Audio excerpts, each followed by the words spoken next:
Alright guys, this is a quick Mass Spec Everything knowledge report. I may start doing these more. I just learned something. It's crazy. I found the molecule coming from a pouch product. Now it doesn't matter if it's a caffeine pouch or a nicotine pouch. I got tons of these different pouches, but they all include an ingredient. Let me flip the camera. This one, they all include this ingredient, microcrystalline cellulose. Microcrystalline cellulose, I could grab tons of these things. Boy, you gotta really zoom in on the freeze. Let's see there. We got that first ingredient, microcrystalline cellulose. All right, let's go over to the Zins. We got no label. All right, no ingredients. Anyways, some of these just don't even have ingredients. So, we got ALP. That's microcrystalline cellulose. We can agree pretty much all these pouches have these cellulose nanocrystals in them. These are called microcrystalline cellulose. These are ridge-like particles, typically needle-like in structure, that have microcrystalline domains between 1 and 100 nanometers in length. They're like micro needles of cellulosic nanocrystals, and these structures are formed using a compound I just found in all of these Zin samples. Data hot off the press. Hot off the press here. I hit something way out in the high mass I haven't seen before. I guess it's just a better extraction method here.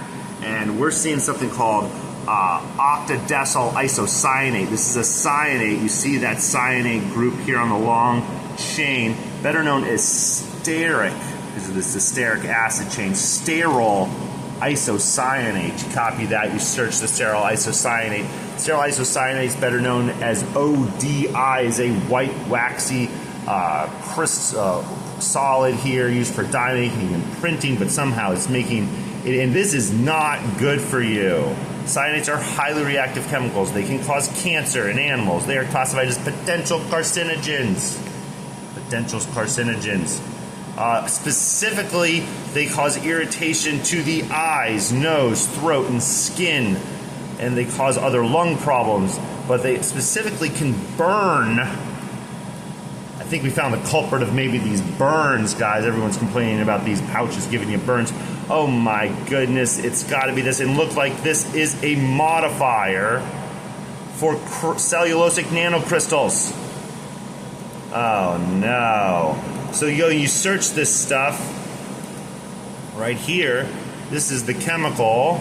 It is a surface of cellulosic nanocrystals to promote interfacial filler matrix interactions. You need to use it so you can load the nanocrystals with the nicotine or caffeine or flavors. It's part of the loading process of the matrix. So you can do that slow, long release needle delivery of these nanoscopic cellulosic materials, slow, controlled release. They use it for crop protection, to put on fertilizer, to put on pesticides. You're basically just being sprayed with chemicals and slow released with these nanocellulosic crystals, but unfortunately are loaded with this stearyl isocyanate. Beware, guys. Stearyl isocyanates are being used in these microcrystalline cellulosic pouches.